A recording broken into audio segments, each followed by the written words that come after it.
బంగారాన్ని విడిపించి ఆ రోజు ఆన్లైన్ రేటుకే మేము కొంటాం. Sharma gold company. నమస్కారం, నేను గీతాంజలి. లలితా సహస్రనామం పట్ల మనకున్నటువంటి సందేహాలను నివృత్తి చేయడానికి ఇవాళ కార్యక్రమంలో మనతో పాటు ఉన్నారు ప్రముఖ ఆధ్యాత్మికవేత్త డాక్టర్ అనంతలక్ష్మి గారు. అమ్మ నమస్కారం అండి. అమ్మ నమస్కారం అమ్మ. నా పేరు పద్మచరాణి. నాకు ఈ లలితా సహస్రనామంలో ఒక సందేహం ఉంది. అదేంటంటే ఇందులో చక్రాలకు సంబంధించి షట్చక్రాలకు సంబంధించిన వివరణ ఉందని ఉందమ్మా. దాని గురించి కొంచెం వివరంగా చెప్పమ్మా. అది చాలా ప్రత్యేకంగా ఒక గంట పైన అంతకన్నా ఎక్కువే పడుతుందమ్మా. వజ్రేశ్వరి వామదేవి వయోవస్థా వివర్జిత అన్న దగ్గరించి మొదలు పెడితే విశుద్ధి చక్ర నిలయ అంటూ మొదలుపెట్టి ఇలా మూలాధారం దాకా వచ్చి, మూలాధారం తర్వాత మళ్ళీ ఆజ్ఞాచక్రానికి వచ్చి, ఆజ్ఞ తర్వాత సహస్రారం దాకా వెళ్ళడం జరిగింది. అమ్మవారు ఇన్నింటిలోనూ ఉంటుంది అని చెప్తూ ఏ చక్రంలో ఉన్నప్పుడు ఆవిడకు ఉండేటటువంటి పరివార దేవతలు ఎవరు, ఆ సమయంలో ఆవిడకి ఇష్టమైనటువంటి ఆహారం ఏమిటి, ఇలాంటి వివరాలన్నీ అందులో ఉన్నాయి. ఇది మనకి మన శరీరంలో ఉండేటటువంటి షట్చక్రాల యొక్క వివరణ. అమ్మవారు కుండలిని స్వరూపంగా సమస్త జీవులలోనూ ఉందన్నారు. అది సూక్ష్మతర రూపం. అమ్మవారికే కాదు ఏ దైవానికన్నా ఉండేవి స్థూల రూపం. అంటే మనం పంచేంద్రియాలతోనూ గ్రహించటానికి వీలుగా ఉండే విగ్రహ రూపం స్థూలం. అంటే మనకు ఆ ఇంద్రియాలతో తప్ప మరో చోట గ్రహించగలిగిన శక్తి లేదుగా. అంచేత మన మీద అనుగ్రహంతో విగ్రహ రూపం ధరించి రావడం, అది స్థూల రూపం.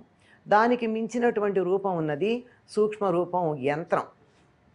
దానికన్నా మించినటువంటిది మంత్రం, సూక్ష్మతర రూపం. సూక్ష్మతమ రూపం అమ్మవారిది కుండలిని స్వరూపంగా మనలో ఉంటుంది. ఆ కుండలిని స్వరూపంగా ఉండేటటువంటి అమ్మవారు మూలాధారంలో 3.5 చుట్టలు చుట్టుకొని నిద్రిస్తూ ఉంటుంది. ఎందుకంటే పరిణామ దశలో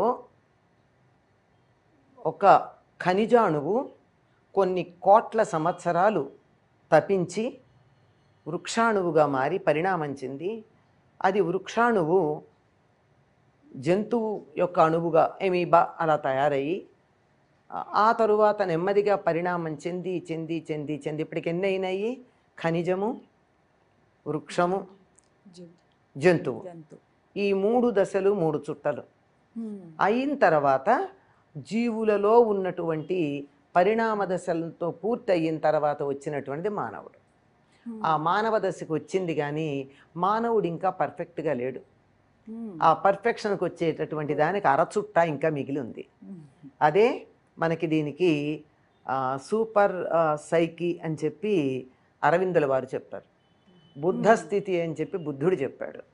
మనకి సంప్రదాయంలో పరబ్రహ్మము మొదలైనటువంటి పద్ధతులు మనకున్నాయి. అంటే ఇవి ఎక్కువగా సనాతన ధర్మంలో ఉన్న విషయానికన్నా ఇతర విషయాల గురించిన పుస్తకాలు చదవడం ఇంగ్లీష్లో చాలామందికి అలవాటైంది కనుక అరవిందుడి గురించి బుద్ధుడి గురించి చెప్పాను. అలాగే జనుడు అని జైనులు చెప్పారు. జనత్వం అనేటటువంటి స్థితికి రావడం, ఆ స్థితికి రావడానికి మనం ఉన్నటువంటి స్థితి నుంచి ఆ స్థితికి పరిణామం చెందడానికి సంకేతంగా ఇంకా అరచుట్ట చుట్టుకోలేదు.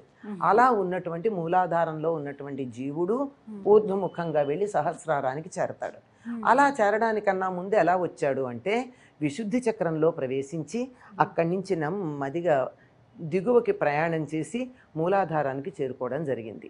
ఇది ఎలా జరిగింది అన్న దానికి జాగ్రత్తగా గమనించినట్టయితే ఈ విశుద్ధి చక్రంలో ఉన్నటువంటి స్థితి అప్పుడే ఏర్పడినటువంటి జైగోట్ స్థితిలో ఉన్న, అప్పుడే ఫలదీకరణ చెందినటువంటి అండము యొక్క స్థితి.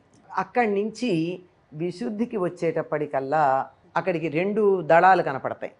ఆ 2 దళాలు కనపడేటప్పటికీ 2 ముఖాలు ఏర్పడతాయి. 2వ నెలలో గర్భస్థ శిశువు ఉండే స్థితి. అలా చెప్పుకుంటూ మూలాధారానికి వచ్చేటప్పటికి 5వ నెలలో ఉండేటటువంటి గర్భస్థ శిశువు లక్షణాలు, ఆ సమయంలో ఏ ఏ అవయవాలు ఏర్పడతాయి, ఆ సమయంలో గర్భిణి ఎటువంటి ఆహారం తీసుకోవాలి అనే వివరాలు ఉంటాయి. 6వ నెలకు వచ్చేటప్పటికి పూర్తిగా ఏర్పడడం జరిగింది. అందుకే 7వ నెల రాగానే పురిటితో సమానమని చెప్తారు. 7వ నెల కల్లా పూర్తిగా జీవుడు ఏర్పడడం జరిగింది. ఈ విషయాలన్నీ ఇక్కడి నుంచి ఇక్కడికి తయారయ్యి జీవుడు ఏర్పడడం అనేది ఎప్పుడైతే అయిందో అది మూలాధారంలో స్థిరపడడం జరిగింది. అక్కడి నుంచి ఊర్ధ్వముఖంగా ప్రయాణం చేసేటటువంటిదంతా మనకి ఈ సాధనలో ఉండేది. ఈ వివరాలు ఇంకా వివరంగా ఒక్కొక్క చక్రానికి ఉండేటటువంటి దళాలు, దళాల్లో ఉండేటటువంటి బీజాక్షరాలు, దానికి సంబంధించినటువంటి దేవతలు, ఇలా రంగులు, శబ్దాలు, ఇలాంటివన్నీ ప్రత్యేకమైనటువంటి యోగశాస్త్రంలో ప్రత్యేకంగా చెప్పేవి. మనం తప్పులు లేకుండా చదువుకుంటే చాలు, మన వరకు అంతవరకు పరిమితం. అంటే గురుముఖంగా తెలుసుకుంటే ఖచ్చితంగా అన్ని తెలుస్తాయి. గురుముఖంగా తెలుసుకుని ఏం చేస్తారమ్మా? సాధన చేసే వాళ్ళకి కావాలి. ఊరికే తెలిస్తే ఏమైంది? మూలాధారంలో 5 భాగాలు ఏర్పడతాయి, 5 ముఖాలు ఏర్పడతాయి. తెలుసుకున్నాను, ఏం లాభం? దానికి సంబంధించినటువంటి సాధన చెయ్యాలి కదా. సాధన చేసేవాళ్ళు కూడా ఉన్నారు. ఆ సాధన ఒక్కొక్క చక్రంలో ఒక్కొక్క బీజాక్షరాన్ని సాధన చేసేటటువంటి ఒక ప్రక్రియ ఉంది.